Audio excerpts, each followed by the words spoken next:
자, 오늘은 페이지 128페이지 바울 서신 세 번째 갈라디아서부터 말씀을 살펴보겠습니다. 자, 갈라디아서 우리 서론 한번 읽어볼까요? 갈라디아서는 시작. 갈라디아서는 갈라디아의 성도들이 그리스도 안에서 누리는 자유를 율법의 속박으로부터 바꾸도록 했던 유대인 율법주의자들의 야기한 문제에 대해 말하고 있다. 바울은 행위를 믿음을 통해 은혜로 얻는 의로움의 유월성을 논증하기 위해 이 강력한 서신서를 썼다. 갈라디아서는 그리스도인의 자유에 대한 대헌장으로 불러왔다. 네. 갈라디아서는 분명합니다. 무엇냐? 율법의 속박으로부터 해방, 복음으로부터의 자유, 이것을 이야기하고 있어요. 자, 계속해서 한번 살펴볼게요. 갈라디아서는 저자는 누구입니까? 네, 사도 바울이고요. 주후 53년에서 56년경에 예루살렘 공회를 끝나고 안디옥으로 돌아가는 여정에서 바울이 기록해서 갈라디아 교회에 보낸 편지다라고 이야기하고 있습니다. 기록 동기 한번 같이 읽어보겠습니다. 갈라디아 교회는 바울이 직접 선교하여 세웠다. 그러나 바울이 떠난 후 유대주의 교사들이 들어와 바울의 사도권을 부정하고 구원의 조건으로 할례와 율법을 주장하여 교회를 혼란케 빠뜨렸다. 바울은 급히 붓을 들어 유대주의의 모순에 대한 그리스도의 입장을 강력하게 밝혔다. 네. 본서의 특징까지 한번 읽어보고 보겠습니다. 같이 한번 읽겠습니다. 첫 번째, 율법과 복음 문제 등 구원론이 주요 문제. 로마서의 축소판이에요. 갈라디아서는. 두 번째, 바울의 복음직과 사도직 변호. 세 번째, 서두에 감사나 축복의 말이 빠져 있음. 가로 열고 격양된 바울의 모습을 볼 수 있어요. 네 번째, 반대자들과 신학적 논쟁. 네. 왜 바울 서신은 시작함과 동시에 무조건 인사로 시작합니다. 그리고 끝날 때 또 꼭 인사말로 감사를 전하여. 그런데 갈라디아에서는 서두에 인사말이 감사와 축복의 말이 없어요. 왜 그랬을까? 갈라디아 교회에 복음을 전하고 오직 예수 그리스도를 믿음으로 말미암아 구원을 받는다, 이 진리가 선포되었는데 바울이 떠나고 나자 유대교 교사들이 다시 들어와서 율법을 지켜야 된다, 율법으로 구원받을 수 있다, 그러면서 자꾸 바울의 사도권을 의심하게 하고 복음 외에 다른 것을 전하고 있어요. 갈라디아 교회는 바울이 직접 선교하면서 세운 교회인데 구원의 조건으로 할례와 율법을 자꾸 말하고 있어요. 할례와 율법, 할례 받아야 된다, 율법을 지켜야 된다. 그래서 오직 은혜, 오직 믿음으로 구원받는 그 진리의 복음을 자꾸 희석시키고 있어요. 그래서 바울은 이 급히 갈라디아 교회에 향해 편지를 쓰고 있어요. 그러면서도 아주 갈라디아를 보면 짧지만 강력한 어조로 말하고 있어요. 강력한 어조로. 오직 복음이다, 오직 믿음이다, 유대교의 할례와 율법, 그것을 주장하는 자들에 대해서 아주 강력하게 질책하고도 있습니다. 자, 한눈에 보기 한번 표를 보면서 갈라디아서 전체 내용을 한번 살펴보도록 할게요. 갈라디아서 1장 9절 말씀을 한번 볼게요. 자, 같이 읽겠습니다. 우리가 전에 말하였거니와 내가 지금 다시 말하노니 만일 누구든지 너희가 받은 것 외에 다른 복음을 전하면 저주를 받을지어다. 지금 이 갈라디아서 1장 9절이 갈라디아서를 이끌어가고 있어요. 사도 바울의 이야기를 이끌어가고 있다고요. 바울은 오직 믿음으로 받는 의로움, 구원에 대해서 이야기하고 있는데 다른 복음을 전하는 자들이 있다. 이 다른 복음을 전하는 자들이 뭐예요? 그래, 복음도 알아야 되고 믿음으로 구원받지만 무엇도 해야 된다? 할례도 받아야 되고 율법도 지켜야 된다. 계속해서 이야기하고 있는 거예요. 근데 오직 복음, 오직 믿음, 오직 은혜, 그 외에는 뭐라고 지금 갈라디아서 1장 9절에는 이야기하고 있어요? 다른 복음이라고 이야기하고 있어요. 내가 알고 있는, 내가 믿는 그 구원의 복음이 아니라 너희들은 다른 복음을 이야기하고 있다. 가짜 이야기하고 있다. 그것은 복음이 아니다라고 이야기하고 있는 거예요. 그래서 유대주의자들에게서 그들을 향해서 강력하게 이야기해요. 다른 복음, 그거 전하면 어떻게 된다? 저주받는다. 다른 복음. 우리에게도 마찬가지입니다. 요즘은 거짓 선지자들 너무 많아요. 종교다원주의를 이야기하고 있는 교회들도 많고 목사들도 많아요.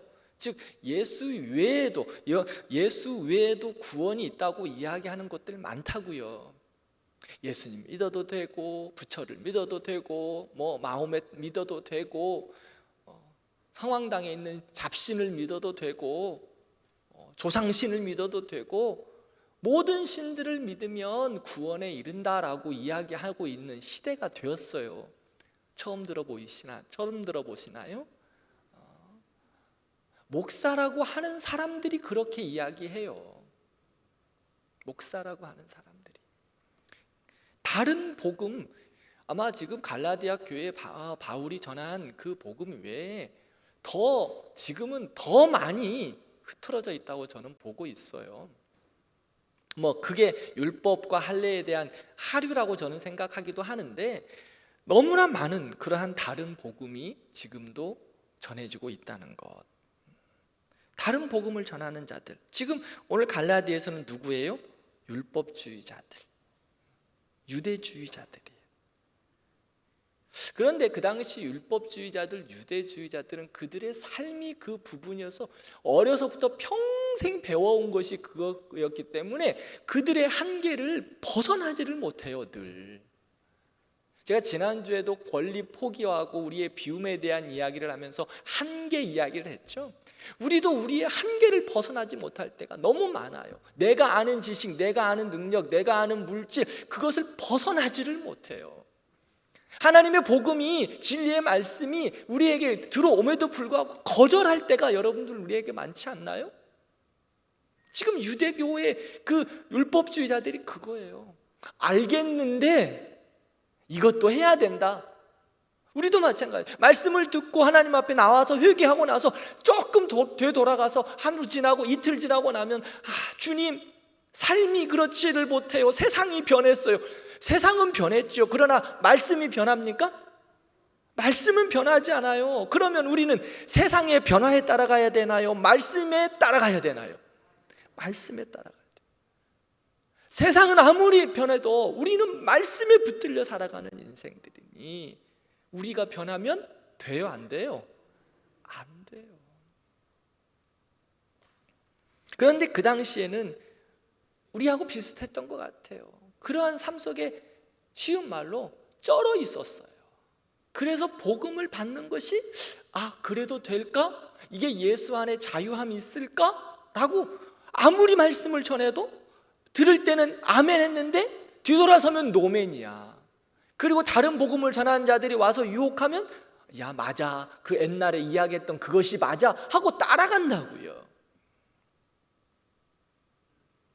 우리도 믿음으로 살다가 시험 받으면 넘어지고 깨어지는 것이 그런 이유예요.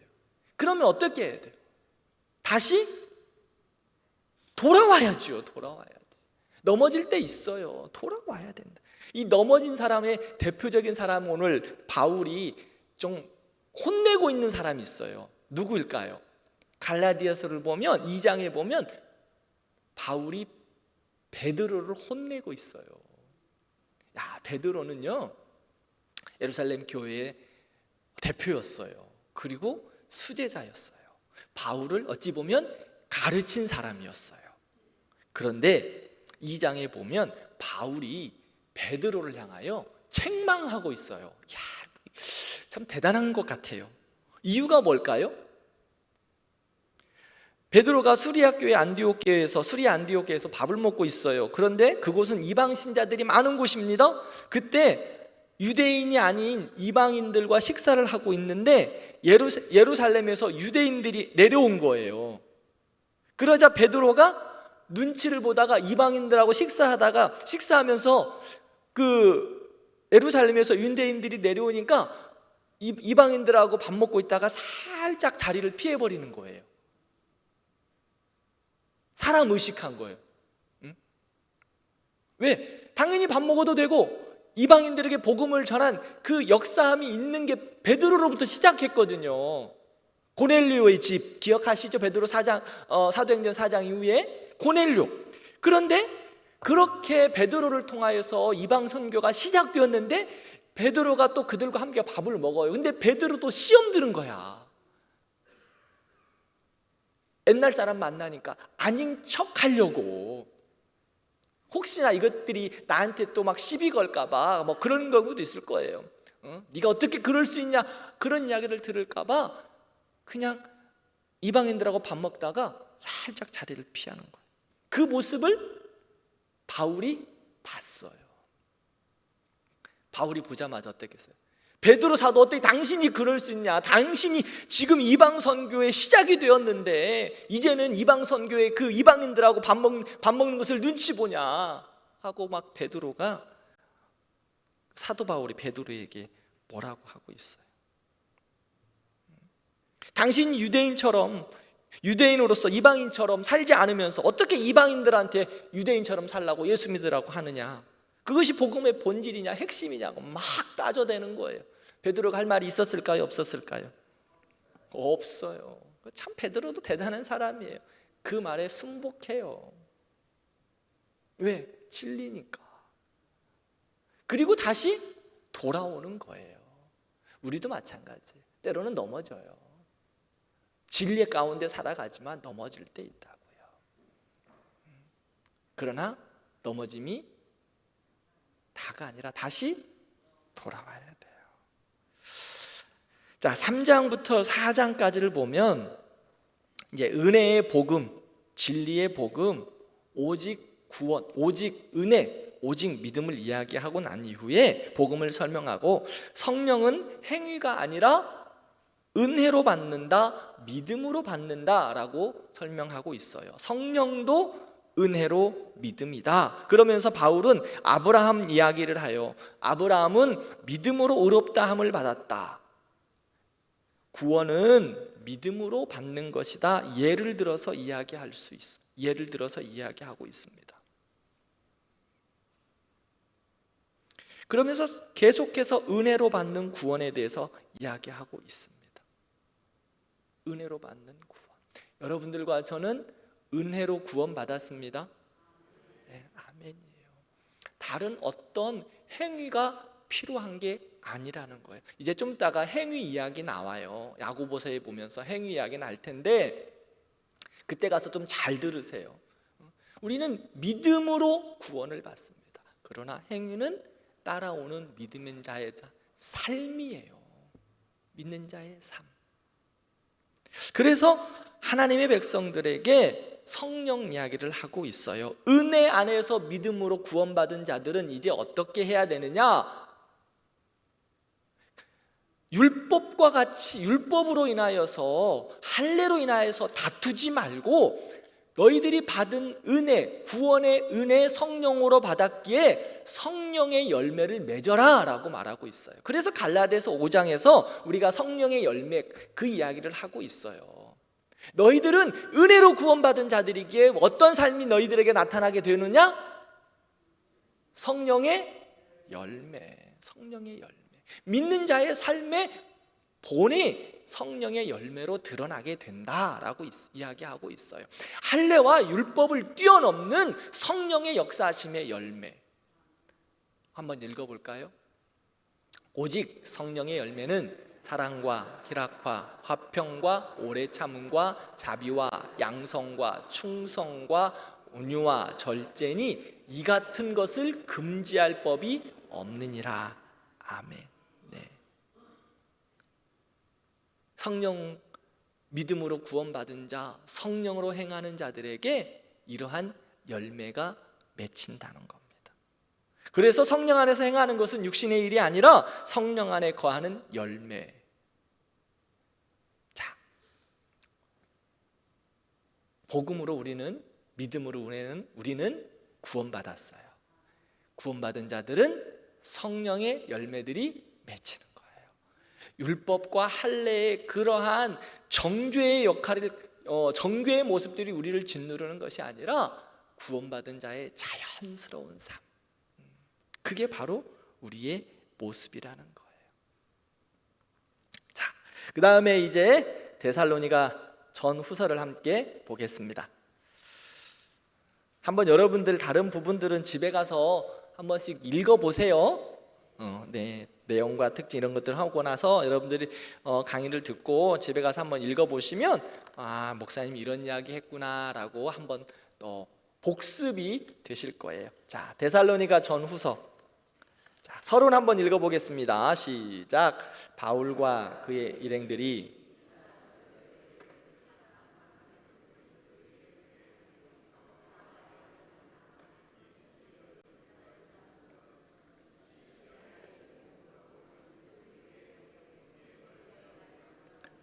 특별히 이 두 개의 편지는 그리스도의 재림을 전하며 격려하는 데 초점을 맞추고 있다. 네.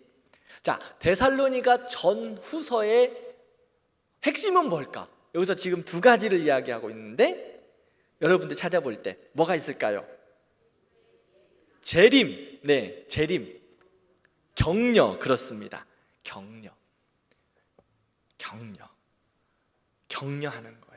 교회를 향해서 믿음으로 지켜내고 있는 하나님의 사람들에 대해서 격려, 그리고 그리스도의 재림에 대해서 데살로니가 전후서는 말하고 있습니다. 잘 알다시피 이 데살로니가 전후서의 저자는 바울이고요. 연대는 모두가 2차 전도 여행 중에 기록되어 있어요. 마게도냐 지역이었던 데살로니가 이 교회에 바울은 잠시 머물렀어요. 약 한 3주 동안 데살로니가에서 사역했죠. 우리가 사도행전 보면서 데살로니가에서 사역했던 바울을 봤어요. 근데 데살로니가 사람들이 바울을 쫓아내요. 그래서 약 그곳에서 3주 동안 복음을 전했는데 그곳에 교회가 건강하게 세워졌어요. 교회가. 그래서 그들을 격려하고 그들을 축복하기 위해서, 그리고 혼란한 이야기가 또 3주 동안 말씀을 전해서 교회가 건강하게 세워졌는데 교리적인 어려움, 특별히 재림에 대한 이야기를 통해서 거짓 선지자들을 통하여서 교회가 혼란스러움이 있어서 사도 바울이 데살로니가 교회에 급하게 편지를 쓰고 있습니다. 이 수신인은 데살로니가 교회였고요. 또 데살로니가 교회의 그 혼란함을 정리하기 위해서 쓴 것 같아요. 데살로니가 그 지역은 우리가 그때 그 사도행전 설교할 때도 말씀을 드렸듯이 항구 지역이었어요. 그래서 상당수의 유대인들이 살고 있었습니다. 유대인들이 살고 있었고요. 또 그리스 사람들이 그곳에 넘어와서 많이 살고 있었어요. 근데 이 그리스 사람들이 그리스는 우리가 지금도 그리스에 가보면 막 여러 그 신전들이 있는 것과 같이 그 신전들의 모습이 참 여러 그 많은 다신 문화에 빠져 있었어요. 그래서 유대 종교에 들어와서 또 데살로니가에 와서 그리스 사람들이, 이방인들이 유일신 하나님에 대한 그것을 발견하고 그 복음을 듣고 개종한 사람들이 많았어요. 그래서 그들을 향하여서 데살로니가 전서에서는 하나님을 경외하는 자들이라고 말하고 있어요. 그런데 그들에게 이제 잘못된 거짓 선지자들의 이야기가 뭐냐면 재림에 대한 이야기로 혼란케 하는 거였어요. 그래서 바울은 데살로니가 교회 성도들을 격려함과 동시에 특별히 그리스에서 넘어온 다신 이방인들에게 재림에 대한 부분들에 있어서 혼란스럽지 않도록 정리하기 위해서 데살로니가 전후서를 기록하고 있습니다. 자, 데살로니가 전서의 기록 동기 한번 볼까요? 기록 동기 130페이지 1번 기록 동기 같이 읽겠습니다. 데살로니가에서 강제로 떠나온 이후 바울은 데살로니가 성도들의 믿음이 진보했는가에 대해 높은 관심을 가지고 있었다. 데살로니가 전서는 박해를 견디고 있는 성도들을 칭찬하고 격려하기 위하여, 그리고 그리스도 안에서 죽은 성도들을 위하여 기록되었다. 그 다음에 주제 한번 볼까요? 주제 3번, 3번에 1. 예수 그리스도의 재림을 기다리는 성도의 생활. 두 번째, 재림 때 어떤 일이 일어날 것인가. 데살로니가에서 다음과 같은 질문들의 답을 찾을 수 있다. 첫 번째, 예수님의 재림과 신자의 삶은 어떤 관계가 있는가? 예수님이 재림할 때 이미 죽은 자들, 신자들과 살아있는 신자들은 어떻게 되는 것인가? 신자는 예수님의 재림을 어떻게 준비해야 하는가? 네. 밑에 이제 데살로니가 전서 한눈에 보기를 보면 바울이 1장, 2장, 3장에는 감사와 기쁨을 표현하고 있어요. 왜 그럴까요? 아까 말씀드렸죠? 바울이 데살로니가에서 3주 동안밖에 복음을 전하지 않았는데 그곳에 교회가 건강하게 세워졌어요. 그래서 얼마나 감사한지 그들에게 기쁨을 표현하고 있어요. 그것이 바로 데살로니가 전서의 1장, 2장, 3장이었어요.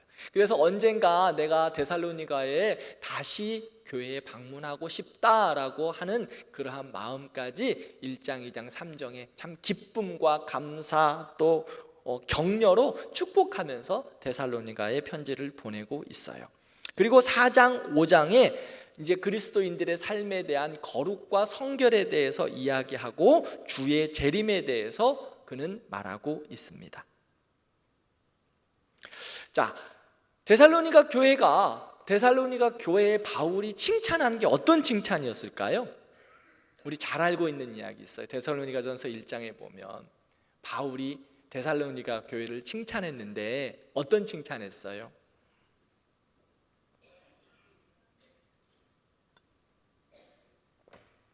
첫 번째, 믿음의 역사에 대해서 칭찬했어요. 그 다음에 이제 믿음의 역사하면 그 다음은 나올 텐데 사랑의 수고, 그 다음에 하나 더 소망의 인내. 데살로니가 교회를 향하여 믿음의 역사와 사랑의 수고와 소망의 인내를 가지고 있는 그 교회에 축복하고 격려합니다. 칭찬하고 있어요. 우리 대광교회도 그렇죠? 이럴 때는 아멘이라도 크게 해야 된다고요. 응? 아, 참나. 응? 우리 대광교회도 그렇죠? 네.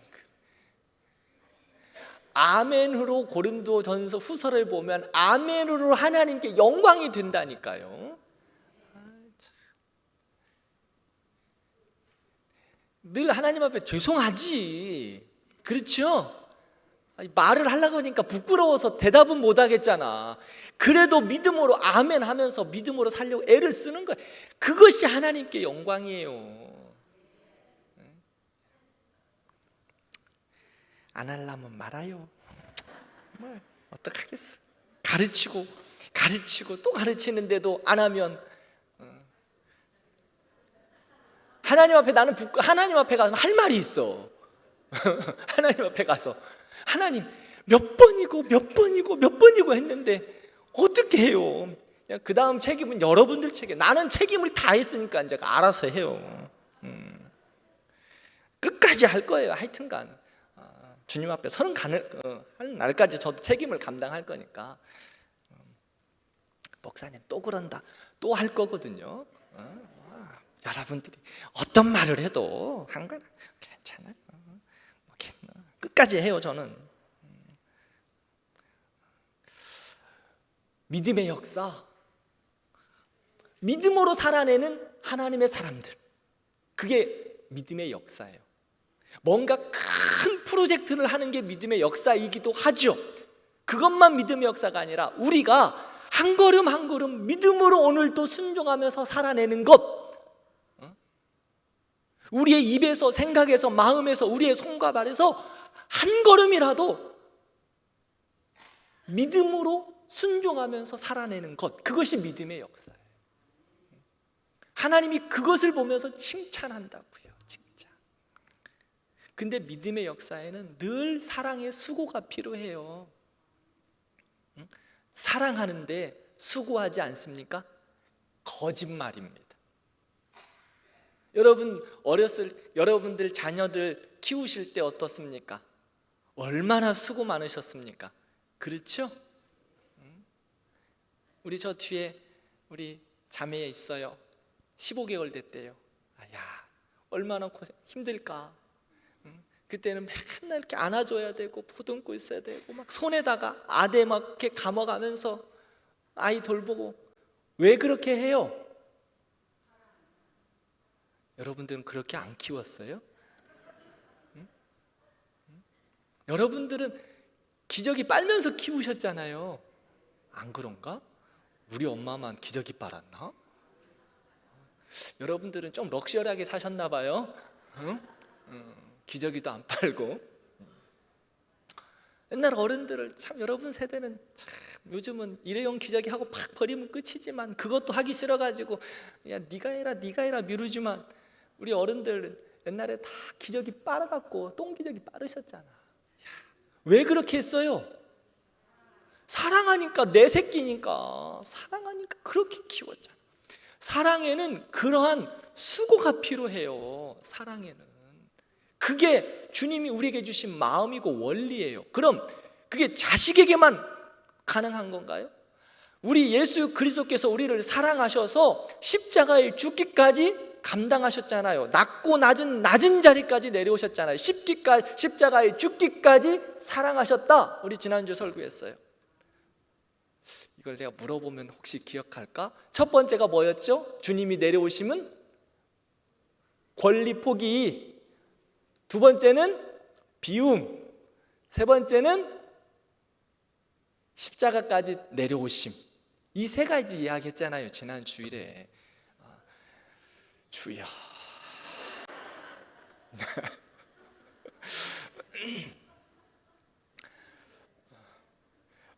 다 잊어버리셨을 거니까 언제 또 다시 기억하면 돼요? 목장 모임 할 때 또 기억하면 돼요. 저도 잊어버려요. 저도 목사니까 제가 설교했으니까 그거 기억하고 있는 거지. 저도 아마 여러분들처럼 그 자리에 앉아 있었으면 다 잊어버렸을 거예요. 충분히 이해합니다. 그런데 잊어버리면 어떻게 해야 돼요? 그럼 또 보면 돼요. 목장 모임에 가서 또 보고, 또 잊어버렸다 싶으면 유튜브 해가지고 맨날 요즘엔 정치 이야기 이런 거 그만 좀 듣고, 우리 교회 유튜브 와서 설교도 한번 더 들어보시고. 우리 이번 주에 제가 유튜브 하나 올린 거 있어요. 우리 아이들이 베이비 악단을 만들었다고. 가서 한번 봐요. 유튜브 오늘 꼭 들어가서 보세요. 아이들이, 내가 쇼츠로 올려놨어. 이거 얼마나 이쁜지. 찬양을 하면서 지네들끼리 피아노도 치고 기타도 치고 드럼이라고 냄비 엎어놓고 드럼이라고 땅땅땡땡 치면서 지네가 만든 밴드래요. 밴드. 지네가 만든 밴드라고 둘, 넷, 다섯 명이 딱 앉아가지고 밴드 나의 가장 그 찬양을 부르면서 냄비를 두드리고 기타도 치고 이렇게 소리 나는 이것도 흔들고 그렇게 노래하더라고. 유튜브도 보시면서 잊어버리면 다시 듣고 다시 보면 돼요.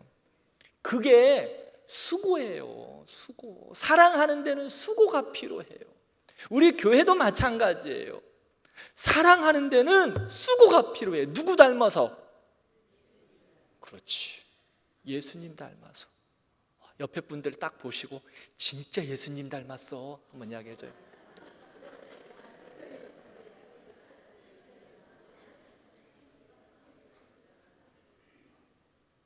진짜 닮았죠? 진짜 예수님 닮으셨잖아요. 예수님 닮았어요. 우리는 예수님 닮았으면 수고하는 거예요. 예수님처럼 사랑에는 수고가 필요해요. 사랑에는 말이 필요한 게 아니라 수고가 필요하다고. 말은 아픔을 줘요. 잘못하면. 축복의 말은 감사하지만 하지도 않으면서 그놈의 입방정은 왜 이렇게 떠는지. 그거는 사랑이 아니야. 사랑은 말로 하는 게 아니라 손으로 가서 섬겨주는 거예요. 만약에 말을 하고 싶은 거 있잖아요. 그러면 먼저 가서 섬겨주고, 먼저 가서 사랑으로 돕고 격려하고 축복하고, 그리고 나서 하지 말도. 그게 사랑이에요. 그게 사랑의 수고예요. 수고. 그 다음에 뭐 칭찬했어요? 소망의 인내. 하나님 나라를 바라보면서 믿음으로 살아가는 하나님의 백성들을 축복하는 거예요. 주님 나라 가는 길, 십자가의 길 거는 길, 좁은 길 가는 것 쉽습니까? 쉽지 않습니다. 그런데 주님은 우리에게 그 길 가라고 부르셨어요. 넓은 길 가라고 우리를 부르지 않으셨어요. 좁은 길 가라고. 꼭 기억하세요. 우리가 가는 길은 좁은 길이에요. 십자가의 길이에요. 은혜의 길이에요. 마지막 날 재림의 때에 영광스러운 그 하나님 나라를, 우리의 하나님 앞에 설 그날을 바라보며 좁은 길 가는 거예요. 십자가의 길 가는 거예요. 그런데 그 길 갈 때 우리는 예수 그리스도의 능력으로 감당할 은혜가 있어요. 그래서 갈 수 있어요. 넘어지지만 다시 일어날 수 있다고. 그러면서 끝까지 인내하며 가는 거예요. 이게 소망의 인내예요. 이거를 하나님이 칭찬하는 거예요. 칭찬. 두 번째, 그 데살로니가 교회에 칭찬하는 것은, 두 번째 칭찬한 것은요, 환난에도 믿음을 지켰다고 말하면서 칭찬해요. 환난에도 믿음을 지켰어. 여러 어려움들이. 데살로니가에 바울이 가서 3주밖에 복음을 전하지 못했기 때문에 왜 3주밖에 못 있었을까요? 핍박이 있으니까. 데살로니가 교회 성도들이 바울을 피난시켰거든요. 그런데 남아있는 자들에게는 핍박이 없었을까요? 동일하게 핍박이 있었어요. 그래서 그들에게 핍박이 너무 많아. 그런데도 믿음을 지키고 있어요. 믿음을 지켰는데 얼마나 잘 지켰느냐? 마게도냐와 아가야에 있는 모든 사람들에게 본이 되었다. 즉 데살로니가 교회 성도들이 모델이 된 거예요. 왜? 초대교회 주변에는 수많은 성도들이 주께로 돌아오지만 시련과 핍박과 고난이 있었어요. 제가 초대교회 우리 특세하면서 말씀드렸죠. 초대교회 특세 설교하면서 특세 때 초대교회를 이야기하면서, 초대교회는 그냥 좋은 교회가 아니었어요. 어떻게 좋은 교회였냐? 모든 시련과 아픔과 인내를 감당하면서, 즉 사회적, 경제적, 또 환경적 모든 것에 있어서 압박당하고 있었거든요. 즉 쉬운 말로 그 당시 말씀을 드리면, 예수 믿잖아요. 그러면 유대 공동체 안에, 자기의 그러한 공동체 안에 끼워주지를 않아서 뭔가 사고 파는 것도 힘들었어요. 즉 쉬운 말로 말하면 먹고 사는 것조차도 너무 어려웠었어. 그럼에도 불구하고 믿음을 지켜내고 있었거든. 그런데 데살로니가 교회도 동일했어요. 그래서 모든 교회들의 본이 되었어요. 그렇게 데살로니가 교회가 좋은 교회였어요. 그래서 주님이 데살로니가 교회를 칭찬해요. 칭찬. 우리 교회도 이런 교회가 되기를 바랍니다. 창립 52주년 다음 이제 오는 주일 기념 예배를 드려요. 지금까지도 하나님께서 우리 교회를 아름답게 세우셨어요. 영광스럽게 세우셨어요. 그런데 이제 다음 50년이 더 복돼야 되지 않겠습니까? 다음 50년 하니까 내가 없는 시간이라고 아멘을 또 적게 하시네. 참나. 다음 50년 우리 다음 세대 아이들이 우리 교회에 더욱더 충만하고 은혜로 가득한 그 놀라운 은혜가 우리 교회에 있어야 되지 않겠어요? 그래서 우리 교회가 모델이 돼야 돼. 모델이. 이 구로구에, 서울에, 이 한국 땅에, 이야, 대광교회 하면 구로구에 있는 이 대광교회 정말 좋은 교회야. 그곳에 가면 믿음의 역사가 있어. 그곳에 가면 사랑의 수고가 있어. 그곳에 가면 소망의 인내가 있어. 정말 모델이 되는 교회야. 그곳에 한번 가봐. 이런 은혜가 있는 거예요. 우리 대광교회가 이런 칭찬받는 교회 되기를 바랍니다. 그래요. 그래서 모델이 돼야 돼요. 교회들이 많이 어렵다고 이야기합니다. 시끄러운 교회들도 있어요. 아픈 교회들도 있어요. 그럴수록 더 좋은 교회의 모델을 보여줘야 그들도 우리도 저런 교회처럼 한번 해보자 하고 따라갈 거 아닙니까? 우리 대광교회가 이 지역사회에 또 한국교회에 빛을 발하는 모델교회 되기를 바랍니다. 데살로니가 교회처럼 그런 교회 됐으면 좋겠어요. 그러면서 이제 칭찬하고 나서 사도 바울이 사역의 모습을 이야기하고 있어요. 어떤 마음과 자세로 자기가 사역하고 있는가, 자기의 사역의 삶을 이야기하면서 데살로니가 교회 성도들아, 내가 자랑하는 게 아니야. 너희들도 이러한 마음으로 같이 동역하기를 바라는 마음이야 라고 말하고 있는 거예요. 사도 바울의 모범의 이야기가 첫 번째 뭐냐면, 복음뿐 아니라 내가 목숨까지 주기를 기뻐했다고 사도 바울은 데살로니가전서 2장에서 이야기하고 있어요. 목숨까지 주기를 했다. 그리고 두 번째는 밤낮으로 일하면서 복음을 전했다. 밤낮으로 일하면서. 사도 바울은 또 텐트를 만드는 그러한 직업도 있어서 텐트도 만들면서 복음도 전하고 복음 전하면서 일도 하고 참 대단한 분이었어요. 세 번째는 아버지가 자녀에게 하듯 권면하고 사랑으로 섬겼다고 말합니다. 대충 가르친 것이 아니라 아비의 심정으로, 부모의 마음으로 교회를 섬겼다 말하고 있어요. 사랑하는 성도 여러분, 사도 바울이 본인의 이야기를 하고 있어요. 사도로서, 교회를 세운 개척자로서, 어떻게 보면 지도자죠. 지금으로 말하면 목사일 수도 있어요. 우리 함께 그 마음으로 같이 섬겼으면 좋겠어요. 사도 바울이 자기 자랑하는 거 아니에요. 자기 자랑하는 거 아니에요. 사도 바울이 나중에 삼층천 이야기도 하고 나는 선한 싸움을 싸우고 나의 달려갈 길을 다 갔다라고 이야기하는 것은 내가 잘했다라고 자기를 드러내는 게 아니에요. 너희들도 이렇게 함께 믿음의 길을 걷자라고 하는 동역자의 마음으로 이야기하고 있어요. 내가 복음을 위하여 전할 뿐만 아니라 내가 목숨까지도 주기를 원했다. 저도 사랑하는 성도 여러분, 이렇게 믿음으로 사역하기를 원해요. 사도 바울이 이 데살로니가 교회를 향한 이 마음, 정말 목숨을 주기까지 기뻐하면서 사역했던 그 사도의 모습, 저도 그렇게 달려가기를 원합니다. 부족하지만 기도해 주세요. 그리고 밤낮으로 복음을 위하여 수고했다. 내가 사도 바울의 모습을 보면 할 말이 없어요, 솔직히. 여러분들 제가 목사님 열심히 사역한다고 이야기하지만 이 사도 바울을 보면 제가 반절도 아니야 10분의 1이나 따라갈 수 있었을까? 지금 영적 아비의 마음으로 사랑으로 섬기다. 때로는 마음이 아프기도 하죠. 그런데 아버지는 기다려주고 참아주고 안아주고 하잖아요. 우리 사랑하는 남자 성도 여러분, 영적 아비의 마음으로 우리 교회를 섬겨주시길 바랍니다. 사랑하는 우리 여성도 여러분, 그럼 여러분들은 어떤 마음으로? 그렇지, 어미의 마음으로, 영적 어미의 마음으로 교회를 섬겨주는 거예요.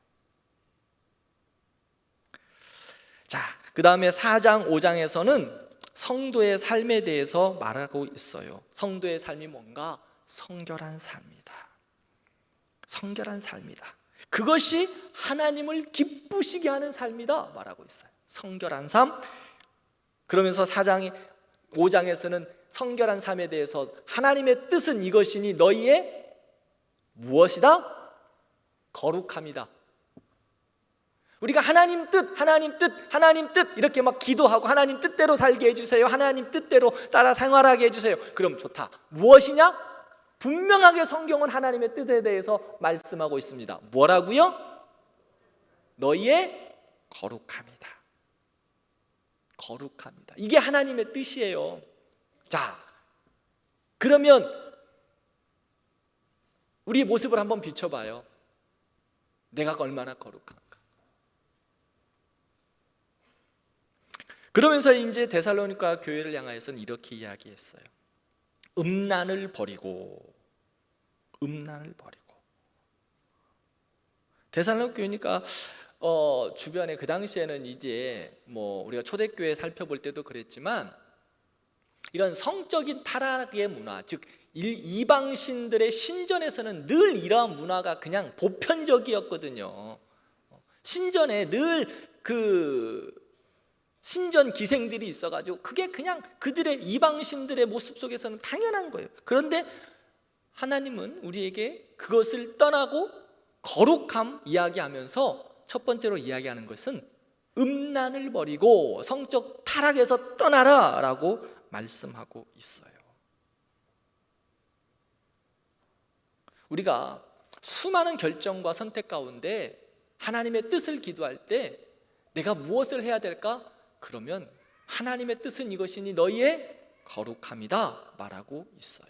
거룩함을 파괴하고 거룩함을 벗어난다면 잘못된 선택입니다. 하나님의 뜻 아니에요. 어떤 환경과 어떤 삶과 어떤 목적 가운데 있어도 거룩함을 선택해야 해요. 붙들어야 돼요. 그것을 붙들어야 돼요. 그리고 나서 이제 너희의 성결함과 거룩함이다 이야기하고 나서 그 다음에 이제 무엇을 이야기할까요? 재림 이야기를 하고 있습니다. 주의 재림에 대해서. 이제 하나님의 백성들의 부르심 앞에서 어떻게 그 재림을 맞이할 건가 이야기하는데 이 재림에 대해서는 다음 주에 하도록 하겠습니다. 같이 기도해요. 오늘 말씀 생각하면서 함께 기도하죠. 주님, 우리 교회와 나의 삶이 믿음의 역사가 있고 사랑의 수고가 있고 소망의 인내가 있는 하나님이 칭찬하시는 믿음의 사람 되게 해주세요. 그리고 우리 교회가 또 나의 신앙의 모습이 모든 믿는 자들에게 본이 될 만한 모델이 되게 해주세요. 그래서 혼란한 이 시대 가운데 우리 대광교회를 보고 우리 대광교회의 성도들을 보고 믿음의 길을 걸어가는 그리고 믿음의 역사가 일어나는 우리들의 교회, 우리들의 모습이 되게 해주세요.